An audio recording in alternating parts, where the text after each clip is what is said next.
नाम संकीर्तनं गोविन्द गोविन्द। ॐ श्रीकृष्णाय तुभ्यं नमः। इति श्रीमद्भागवत महापुराणं दशमस्कन्धः अथ 62तमोऽध्यायः। राजोवाच बाणस्य तनयामूषाम् उपयेमे यदुत्तमः तत्र युद्धमभूद्घोरं हरिशङ्करयोर्मगत्। एतत् सर्वं महायोगिन् समाज्ञातुं त्वमर्हसि। श्रीशुक उवाच बाणः पुत्रशतज्येष्ठो बलेरासीन्महात्मनः येन वामनरूपाय हरये दायि मेदिनी। तस्योरसः सुतो बाणः शिवभक्तिरतः सदा मान्यो वदान्यो धीमांश्च सत्यसन्धो दृढो रतः। शोणिताख्ये पुरे रम्ये स राज्यमकरोत् पुरा तस्य शम्भोः प्रसादेन किङ्करा इव ते मराः। सहस्रबाहुर्वाद्येन ताण्डवे तोषयन् मृडं भगवान् सर्वभूतेशः शरण्यो भक्तवत्सलः। वरेण चन्दयामास सतं वौरे पुराधिपं स एकदाह गिरिशं पार्श्वस्थं वीर्यदुर्मदः किरीटेनाकवर्णेन संस्पृशंस्तत्पदाम्बुजं। नमस्ये त्वां महादेव लोकानां गुरुमीश्वरं पुंसामपूर्णकामानां कामपूरामराङ्घ्रिभं। तो सहस्रं त्वया दत्तं परं भाराय मे भवते त्रिलोक्यां प्रतियोद्धारं न लभे त्वदृते समं। कण्डूत्यानिभृतैर्दोर्भिः युयुत्सुर्दिग्गजानहम् आध्यायां चूर्णयन्नद्रीन् भीतास्तेऽपि पृथुद्रुवुः। तच्छ्रुत्वा भगवान् क्रुद्धः केतुस्ते भज्यते यदा त्वद्दर्पघ्नं भवेन्मूढ संयुगं मत्समेन ते। इत्युक्तः कुमतिर्हृष्टः स्वगृहं प्राविशन् नृप प्रतीक्षन् गिरिशादेशं स्ववीर्यनशनं कुधीः। तस्योषा नाम दुहिता स्वप्ने प्राद्युम्निना रतिं कन्या लभत कान्तेन प्रागदृष्टश्रुतेन सा तत्र तमपश्यन्ती क्वासि कान्तेति वादिनी। सखीनां मध्ये उत्तस्थौ विह्वला व्रीटिता वृषं बाणस्य मन्त्री कुम्भाण्डः चित्रलेखा च तत्सुता सख्यपृच्छुत्सखीमूषां कौतूहलसमन्विता। कं त्वं मृगयसे सुब्रूः कीदृशस्ते मनोरथः हस्तग्राहं न तेऽद्यापि राजपुत्र्य उपलक्ष्ये। ऊषोवाच दृष्टः कश्चिन्नरस्वप्ने श्यामः कमललोचनः पीतवासा बृहद्बाहुः योषितां हृदयङ्गमः। तमहं मृगये कान्तं पाययित्वाधरं मधु क्वापि यातस्पृहयतीं क्षिप्त्वा मां वृजिनार्णवे। चित्रलेखोवाच व्यसनं तेऽपकर्षामि त्रिलोक्यां यदि भाव्यते तमान्येष्ये नरं यस्ते मनोहर्ता तमादिश। इत्युक्त्वा देवगन्धर्व सिद्धचारणपन्नगान् दैत्यविद्याधरान् यक्षान् मनुजांश्च यथालिकते। मनुजेषु च सा वृष्णीन् शूरमानकतुन्दुभिं व्यलिकद्रामकृष्णौ च प्रद्युम्नं वीक्ष्य लज्जिता। अनिरुद्धं विलिखितं वीक्ष्योषावाङ्मुखी ह्रिया सोऽसावसाविति प्राह स्मयमाना महीपते चित्रलेखा तमाज्ञाय पौत्रं कृष्णस्य योगिनी ययो विहाय सा राजन् द्वारकां कृष्णपालितां तत्र सुप्तं सुपर्यङ्के प्राद्युम्निं योगमास्थिता गृहीत्वा शोणितपुरं सख्यै प्रियमदर्शयत् सा च तं सुन्दरवरं विलोक्य मुदितानना दुष्प्रेक्षे स्वगृहे पुंभि रेमे प्राद्युम्निना समम् परार्घ्यवासस्रग्गन्ध धूपदीपासनादिभिः पानभोजनभक्ष्यैश्च वाक्येषु शुश्रूषयार्चितः गूढः कन्यापुरे शश्वत् प्रवृद्धस्नेहया तया नागर्गणान् स बुबुधे ऊषयापहृतेन्द्रियः तां तथा यदुवीरेण भुज्यमानां हतव्रतां हेतुभिर्लक्षयां चक्रुः आप्रीतां दुरवच्छदैः भटाभेदयां चक्रुः राजन्स्ते दुहितुर्वयं विचेष्टितं लक्षयामः कन्यायाः कुलदूषणम् अनपायिभिरस्माभिः गुप्तायाश्च गृहे प्रभो कन्याया दूषणं पुंभिः दुष्प्रेक्षाया न विद्महे ततः प्रव्यतितो भानो दुहितो श्रुतदूषणः त्वरितः कन्यकागारं प्राप्तो द्राक्षिण्यदूद्वहम् कामात्मजं तं भुवनैकसुन्दरं श्यामं पिशङ्गाम्बरमम्बुजीक्षणं बृहद्भुजं कुण्डलकुन्तलद्विषा स्मितावलोकेन च मण्डिताननं दीव्यन्तमैक्षः प्रिययाभिनृम्नया तदङ्गसङ्गस्तनकुङ्कुमस्रजं बाह्वोर्धधानं मधुमल्लिकाश्रितां तस्याग्रासीनमवेक्ष्य विस्मितः सतं प्रविष्टं वृतमाततायिभिः भटैरनेकैरवलोक्य माधवः उद्यम्य मौर्वं परिगम्य वस्थितो यतान्तको दण्डधरो जिगांसया जिगृक्षया तान् परितः प्रसर्पतः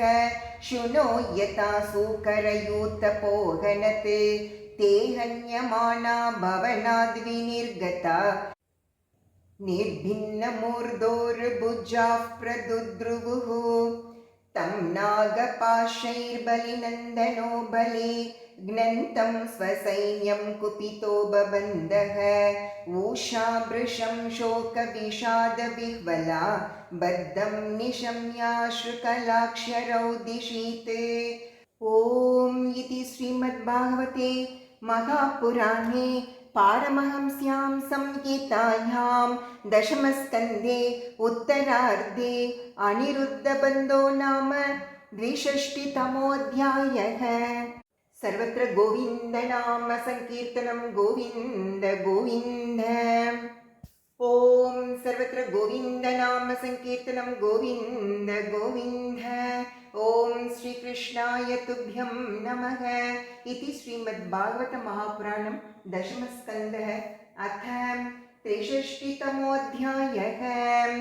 श्रीशुक उवाच अपश्यतां चानिरुद्धं तद्बन्धूनां च भारत 4 वार्षिका मासा व्यतीयुरनुशोचतां नारदात् तद्वुपाकर्ण्य वार्तां बद्धस्य कर्म च प्रययुषोनितपुरं वृष्णयः कृष्णदेवताः प्रद्युम्नो युयुधानश्च गदः साम्भोतसारणः नन्दोपनन्दभद्राद्या रामकृष्णानुवर्तिनः अक्षौहिणीभिर्द्वादशभिः समेता सर्वतो दिशं रुरुधुर्बाणनगरं समन्तात् सात्वतर्षभाः भज्यमानपुरोद्यान प्राकाराट्टालगोपुरं प्रेक्षमाणो रुषाविष्टः तुल्यसंयोभिनिर्ययो बाणार्ते भगवान् रुद्रः ससूतैः प्रमथैर्वृतः आरुह्य नन्दिवृषभं युयुधे रामकृष्णयोः आसीत् सुतुमुलं युद्धम् अद्भुतं रोमहर्षणं कृष्णशङ्करयोराजन् प्रद्युम्नगुहयोरपि कुम्भाण्डकोपकर्णाभ्यां बलेन सह संयुगः साम्बस्य बाणपुत्रेण बाणेन सह सात्यकेः ब्रह्मादयः सुराधीशा मुनयः सिद्धचारणाः गन्धर्वाप्सरसो यक्षा विमानैर्द्रष्टुमागमन् शङ्करानुचरान् चौरीर्भूतप्रमथगुह्यकान् डाकिनीर्यात् उदानांश्च वेताळान् सविनायकान् प्रेतमातृपिशाचांश्च कूष्माण्डान् ब्रह्मराक्षसान् द्रावयामास तीक्ष्णाग्रैः शरैर्षार्ङ्गधनुश्च्युतैः पृथग्विधानि प्रायुङ्क्त पिनाक्यस्त्राणि शार्ङ्गिने प्रत्यस्त्रैः शमयामास शार्ङ्गपाणिरविस्मितः ब्रह्मास्त्रस्य च ब्रह्मास्त्रं वायव्यस्य च पार्वतम् आग्नेयस्य च पार्जन्यं नैजं पाशुपतस्य च मोहयित्वा तु गिरिशं जृम्भणास्त्रेण जृम्भितं बाणस्य पृतनां शौरिः जगानासि गदेषुभिः स्कन्दः प्रद्युम्न बाणौगैः अर्ध्यमानः समन्ततः अश्रुद्विमुञ्चन् गात्रेभ्यः शिखिनापाक्रमद्रणात् कुम्भाण्डः कोपकर्णश्च पेततुर्मुसलार्दितौ दुद्रुवुस्तदनीकानि हतनातानि सर्वतः विशीर्यमानं स्वबलं दृष्ट्वा भानोत्यमर्षणः कृष्णम् अभ्यद्रवत्सङ्ख्ये रतिः त्वैव सात्यकिम् धनुष्याकृष्य युगपदे बाणः पञ्चशतानि वै एकैकस्मिन् श्रौ द्वौ सन्दते रणधुर्मध तानि चिच्छेद भगवान् धनुं श्रीयुगपद्हरिः सारथिं रथमश्वांश्च हत्वा शङ्खमपूरयत् तन्माता कोटरा नाम नग्ना मुक्तशिरोरुहा पुरोवतस्ते कृष्णस्य पुत्रप्राणरिरक्षया ततस्तिर्यङ्मुखो नग्नाम् अनिरीक्षिन् गदाग्रजः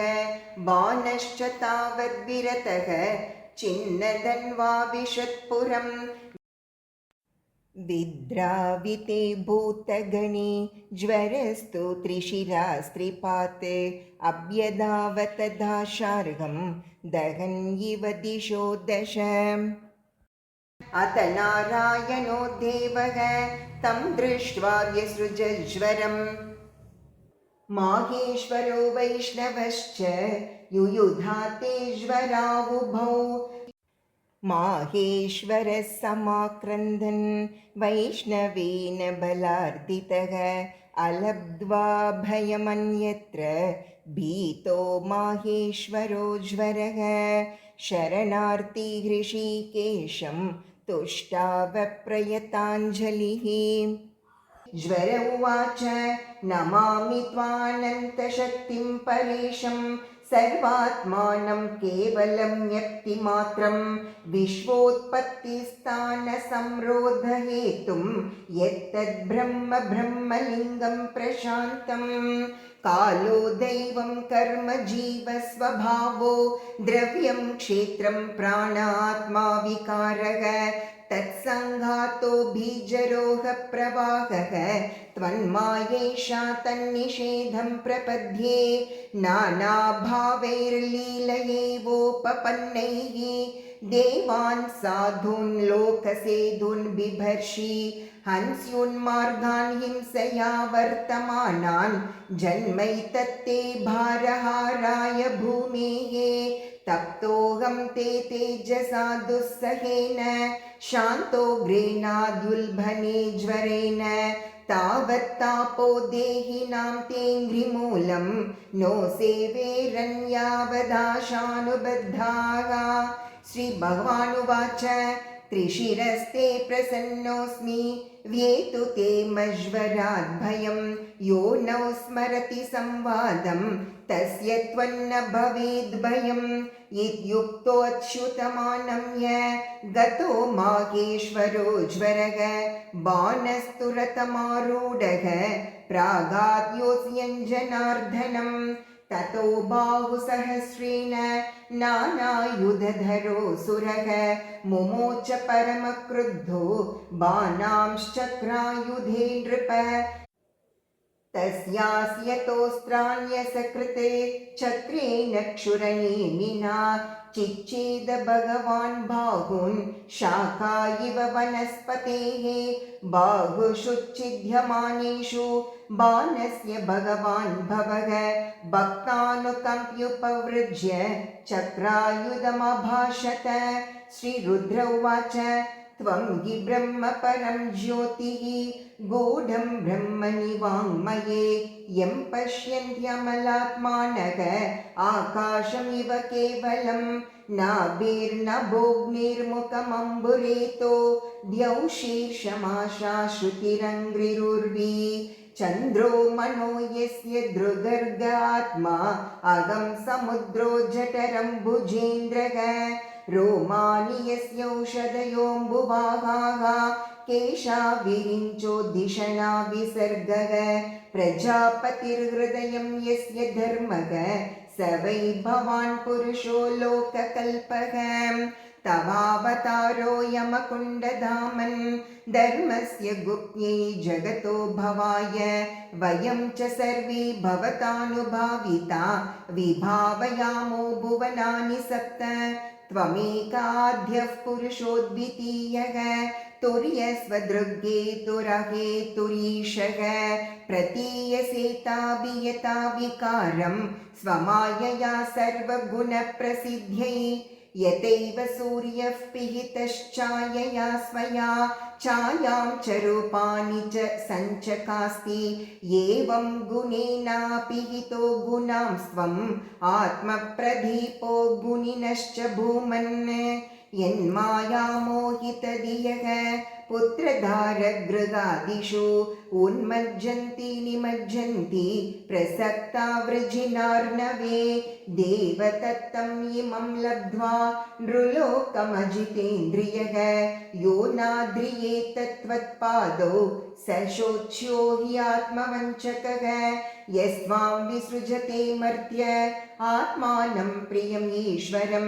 विपर्ययेन्द्रियार्थार्थं विषमत्यमृतं त्यजन् अहं ब्रह्मात विबुधा मुनयश्चामलाशयाः सर्वात्मना प्रपन्नास्त्वाम् आत्मानं प्रेष्ठमीश्वरम् तं त्वा जगत्स्थित्युदयान्तहेतुं समं प्रशान्तं सुहृदात्मदैवम् अनन्यमेकं जगदात्मकेतं भवापवर्गाय भजाम देवम् अयं ममेष्टोदयितोऽनुवर्ती मया भयं दत्तममुष्य देव सम्पाद्यतां तद्भवतः प्रसादो यथा हि ते दैत्यपतो प्रसादः।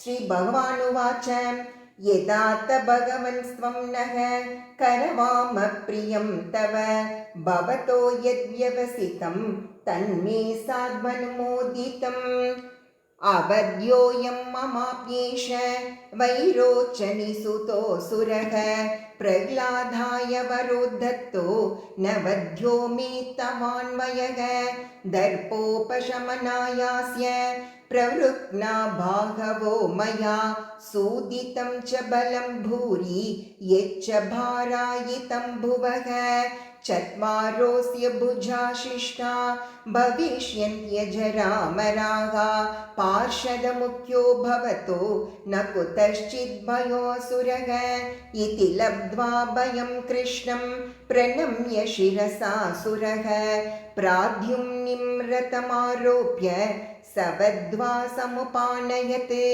अक्षौहिण्या परिवृतं सुवासः समलङ्कृतं सपत्नीकं पुरस्कृत्य ययो रुद्रानुमोदितः स्वराजधानीं समलङ्कृतां ध्वजैः सतोरणैरूषितमार्गचत्वरां विवेशशङ्कानकदुन्दुभिस्वनैः अभ्युद्यत पौरसुहृद्विजातिभिः य एवं कृष्णविजयं शङ्करेण च संयुगं संस्मरेत् प्रातरुत्थाय न तस्य स्यात् पराजयः।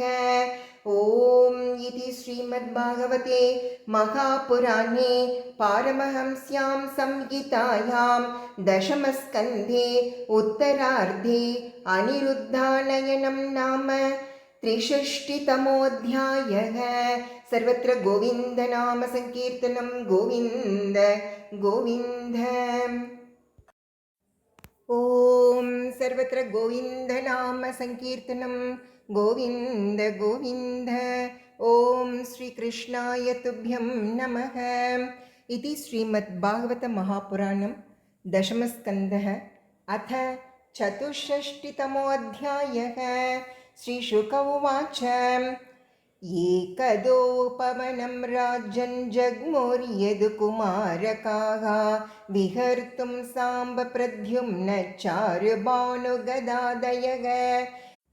क्रीडित्वा सुचिरं तत्र विचिन्वन्तः पिपासिताः जलं निरुधके कूपे ददृशुः सत्वमद्भुतं कृकलासं गिरिनिभं वीक्ष्य विस्मितमानसाः तस्य चोद्धरणे यत्नं चक्रुस्ते कृपयान्विताः चर्मजैस्तान्तवैः पाशैः बद्ध्वा पतितमर्भकाः नाशक्नुवन् समुद्धर्तुं कृष्णायाचक्युरुत्सुकाः तत्रागत्यारविन्दाक्षो भगवान् विश्वभावनः वीक्ष्योज्जगारवामेन तं करेण सलीलया स उत्तमश्लोककराभिमृष्टो विहाय सद्य कृकलासरूपं सन्तप्तचामीकरचारुवर्णः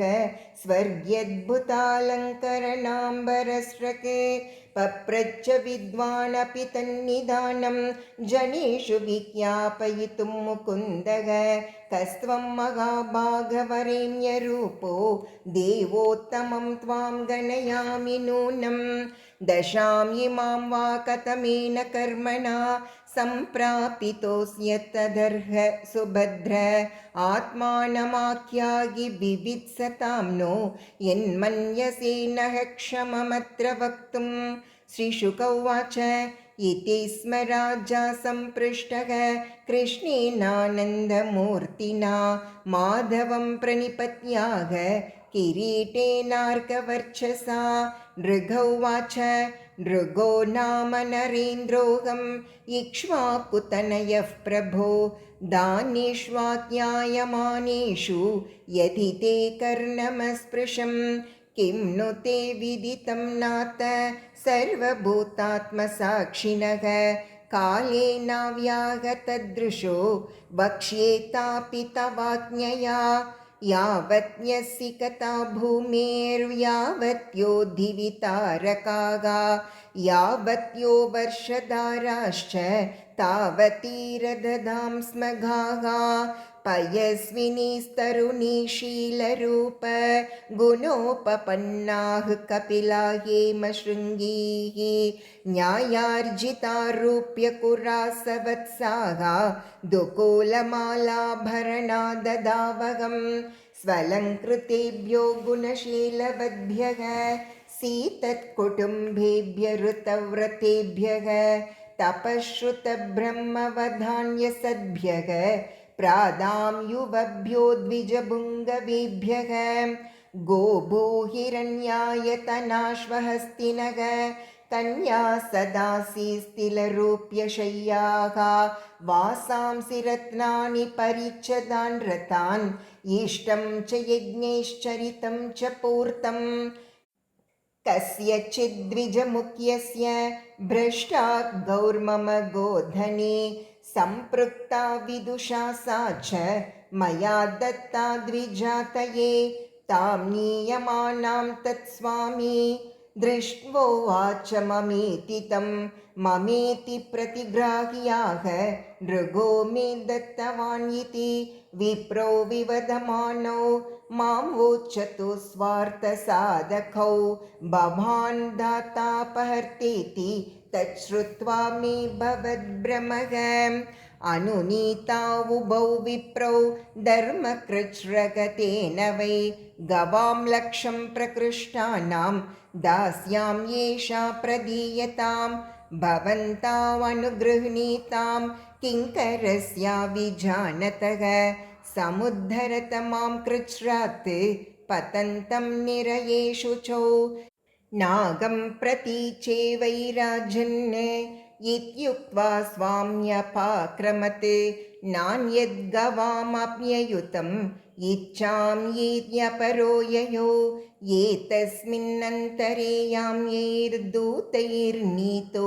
यमक्षयं यमेन पृष्टस्तत्राहं देवदेव जगत्पते पूर्वं त्वमशुभं भुङ्क्षे उतावो नृपते शुभम् नान्तं दानस्य धर्मस्य पश्ये लोकस्य भास्वतः पूर्वं देवाशुभं भुञ्ज इति प्रागपतेति सः तावद्द्राक्षमात्मानं कृकला सम्पतन् प्रभो ब्रह्मण्यस्य वदान्यस्य तव दासस्य केशव स्मृतिर्नाद्यापि विद्वस्ता भवत्सन्दर्शनार्तिनः सत्वं कथं मम विभोक्षिपतः परात्मा योगेश्वरैर्श्रुतिदृचामलहृद्विभाव्यः साक्षादधोक्षज उरुव्यसनान्दबुद्धेः